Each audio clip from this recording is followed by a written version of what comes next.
Yo les gars, c'est AD10, j'espère que vous allez bien, moi ça va super. Aujourd'hui on se retrouve pour une nouvelle vidéo, tout simplement je vais faire mes pronostics pour les quarts de finale de la Ligue des Champions. Donc j'espère que cette vidéo vous plaira, n'hésitez pas à vous abonner, à liker la vidéo si ça vous plaît, n'hésitez pas à activer la cloche de notification pour ne pas rater les prochaines vidéos. Et sur ce, on est parti. Donc le premier quart de finale, déjà les quarts de finale auront lieu le 8 et le 9 avril, donc dans un tout petit peu moins d'un mois. Et les équipes n'auront que 3-4 matchs pour se préparer parce qu'à la trêve internationale, donc ils n'auront que 3-4 matchs pour se préparer. Donc ça arrive malgré tout assez vite. Le premier quart de finale, Barcelone-Dortmund. Donc là, je pense que c'est pas un match super équilibré. Dortmund est une belle équipe, ils ont quand même réussi à battre Lille et tout, mais Barcelone, c'est tellement au-dessus. Barcelone est top 3 des meilleures équipes du monde, même top 2 des meilleures équipes du monde depuis le début de l'année. Et depuis le début de la saison, ils ont une équipe très complète à tous les postes. Ils ont une équipe qui mélange expérience et jeunesse. Ils ont un super coach, ils ont de super joueurs. Il n'y a pas forcément d'ego dans l'équipe. Il y a un génie. Il y a un génie dans l'équipe, Lamine Yamal. Il y a peut-être un ballon d'or dans l'équipe, Rafinha. Il y a l'un des meilleurs buteurs de la décennie, Lewandowski. L'un des milieux, peut-être le meilleur milieu de terrain du monde, Pedri. Une défense incroyable avec Koubarsi, Koundé qui est incroyable en ce moment, Baldé aussi qui revient très bien de sa blessure, Chesney qui enchaîne les matchs et qui commence à faire de moins en moins d'erreurs. Ils ont une équipe très complète, ils ont un bon banc de touche, ça passe en vrai. Dortmund est quand même dans une mauvaise passe, hein. 10e de Bundesliga. Ils sont en quart de finale de la Ligue des Champions, ils ont fini 10e de la phase de Ligue et ils ont éliminé en barrage, je sais plus, ils ont éliminé qui, mais je sais qu'en 8e de finale, ils ont éliminé Lille, malheureusement. Barcelone, eux, ils sont premiers de Liga avec un match de retard en plus. Et ils sont quand même premiers de Liga.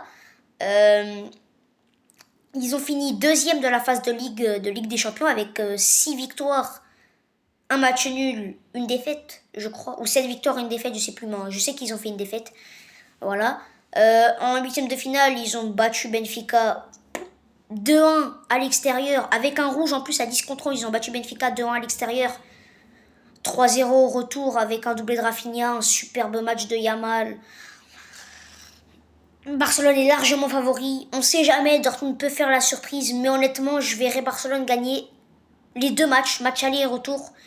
Honnêtement, je vois Barcelone gagner, je pense, 1-0 à Dortmund. Je vois pas beaucoup de buts à Dortmund parce que ça reste un stade quand même compliqué à jouer.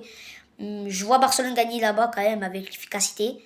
1-0. Et là, chez eux, à Barcelone à domicile, là, je vois un bon petit 3-1. Je vois Dortmund quand même gagner marquer dans la double confrontation. En globalité, je vois à peu près un match pas très équilibré en vrai. Il y a quelques années, ça aurait été plus équilibré que ça parce qu'il y a quelques années, on aurait eu un Barcelone beaucoup plus faible et un Dortmund beaucoup plus fort.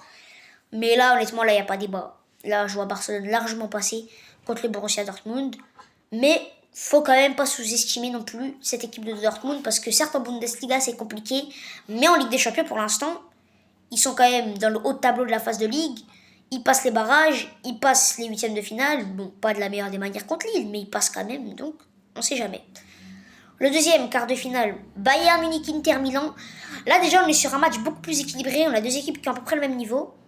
Le Bayern Munich, premier de Bundesliga, qui finit entre la 8e et la 24e place et qui joue les barrages.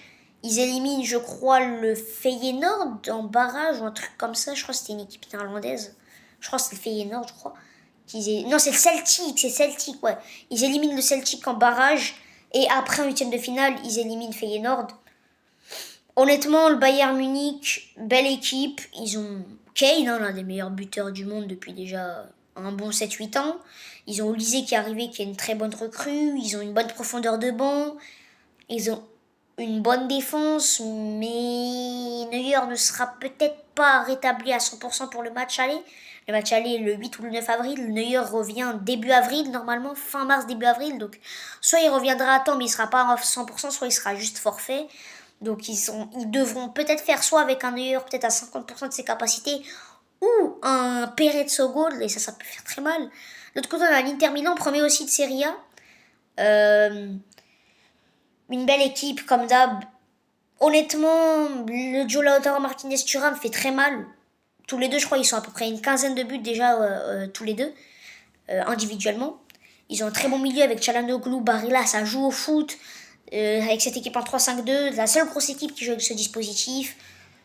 Ils ont battu ils ont battu qui l'Inter? Je sais plus ils ont battu qui, mais je sais qu'ils ont gagné 4-2, je crois, en cumulé. Donc ouais, ils ont quand même gagné assez simplement, assez facilement. L'Inter Milan est une très belle équipe. Honnêtement, c'est assez serré, mais je verrais quand même un petit avantage pour le Bayern Munich. Je trouve qu'ils ont quand même un petit peu plus d'expérience, de profondeur de banc aussi, ça peut jouer. Ils ont plus de profondeur de banc, plus d'expérience, plus d'efficacité. Je vais mettre un petit avantage Bayern Munich. Donc ce qui ferait une demi-finale potentielle Barcelone-Bayern Munich, les retrouvailles. Après la phase de Ligue où Barcelone n'avait pas fait le Bayern. Là on passe maintenant au troisième quart de finale. Arsenal-Real Madrid. Là aussi c'est très équilibré. Plus équilibré qu'on pouvait le penser en début d'année. On a le deuxième de première ligue, et Arsenal, mais qui a beaucoup de blessés. Saka, je ne sais pas s'il sera revenu à temps. Mais quoi qu'il arrive, il ne sera pas en 100% s'il est là. Donc on a Saka blessé, Gabriel Jesus, Kai Havertz, et qui eux, c'est sûr, ils ne reviendront pas à temps, puisqu'ils sont blessés qu'à la fin de la saison.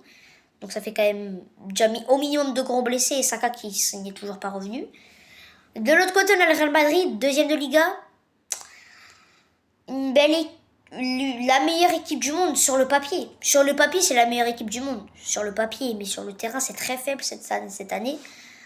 Arsenal, en huitième de finale, ils ont mis un 8-2 au PSV, 8-3 au PSV Eindhoven, 7-1 à l'aller, 2-2 au retour. En même temps, ils ont fait tourner au retour.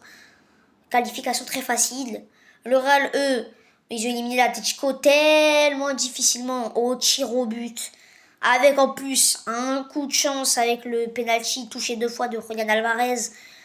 Ils ont eu beaucoup de chance, la chance du champion. Même si le Real est dégueulasse, ils marquent, ils gagnent, ils arrivent à se qualifier. Même en étant nuls, même si ses meilleurs joueurs sont pas au rendez-vous, ils arrivent quand même à se qualifier.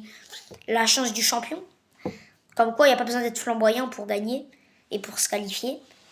Honnêtement, j'hésite parce que pour moi, la meilleure équipe intrinsèquement cette saison, pour moi, c'est Arsenal. Parce qu'ils ont plus de qualité, plus de collectif, moins d'ego, ils jouent dans un meilleur championnat, ils ont été plus rassurants. Mais le problème, de l'autre côté, c'est que si t'as un Real Madrid avec un bon Vinicius, un bon Rodrigo, un bon Bellingham ou un bon Mbappé, bah ça peut faire très très mal. Donc d'un côté, t'as une équipe plus rassurante, plus fiable, plus régulière et ouais, plus rassurante. Mais de l'autre côté, t'as une équipe beaucoup moins rassurante, beaucoup moins fiable, beaucoup moins régulière, qui compte que sur ses stars avec beaucoup d'ego. Mais si ces stars sont au rendez-vous, bah t'es pratiquement sûr de gagner. Donc, et en plus, c'est le Real Madrid en Ligue des Champions. Le Real Madrid en Ligue des Champions, c'est pas le même que le Real Madrid en Liga. Donc, je verrais quand même un petit avantage Real Madrid parce que c'est la Ligue des Champions. Ça aurait été un match genre de... Si ça aurait été un match genre Arsenal et Real Madrid auraient été dans le même championnat, je t'aurais dit directement Arsenal gagne. Parce qu'actuellement, pour moi, je trouve Arsenal meilleur. Mais c'est en Ligue des Champions, le Real Madrid en Ligue des Champions, on connaît la chance, on connaît la réussite, on connaît le talent qu'ils ont pour faire des remontées, pour se transcender dans les moments importants. Donc, je vois le Real Madrid l'emporter. Et PSG Aston Villa, pour moi, le quart de finale qui a le moins de suspense. Le PSG a réussi à battre Liverpool, la meilleure équipe du monde. Alors, si on n'arrive pas à battre Aston Villa, c'est grave, honnêtement.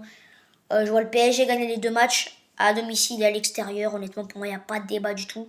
On a une superbe équipe. Aston Villa est une belle équipe. Attention, il ne faut pas sous-estimer Aston Villa. Ils peuvent nous faire mal. Ils ont une belle équipe. Ils ont quand même Unai Emery, un bon coach. Ils ont une belle attaque quand même avec Watkins, Rashford. Ça va vite. Ça peut être efficace. Ça peut faire mal. Mais pas assez pour le PSG, honnêtement. Donc, il ferait une demi-finale Real Madrid, Paris Saint-Germain. Donc Mbappé qui pourrait potentiellement rejouer le PSG. Ce qui est fort probable pour moi parce que c'est quand même les 2 favoris. Ce qui est bien avec ce quart de finale, c'est qu'on a des quarts de finale assez exotiques. Genre, c'est des équipes qu'on n'a pas l'habitude de voir s'affronter. Barcelone-Dortmund, le dernier qu'il y a eu, si je ne me trompe pas, c'était en 2020. Donc il y a déjà 5 ans. Bayern Munich-Inter, j'ai pas un souvenir. Je crois que c'était en 2022. 2022, je crois. Et c'était un groupe de la mort où il y avait Bayern Munich, Barcelone, Inter Milan dans le même groupe. Donc ça fait 3 ans. PSG Aston Villa, il n'y en a pas eu récemment, de mes souvenirs, il n'y en a pas eu. Et Arsenal Real Madrid aussi, il n'y en a pas eu. Le match qui me hype le plus, je pense, c'est Arsenal Real Madrid. Parce que c'est un match qu'on n'a pas l'habitude de voir. C'est un match très équilibré, un match avec deux équipes, avec des styles différents. Mais un match avec deux coachs qui ont une tactique très différente. Honnêtement, pour moi, le match le plus hypant et le plus équilibré, c'est Arsenal Real Madrid. Et le match le moins équilibré, pour moi, c'est PSG Aston Villa.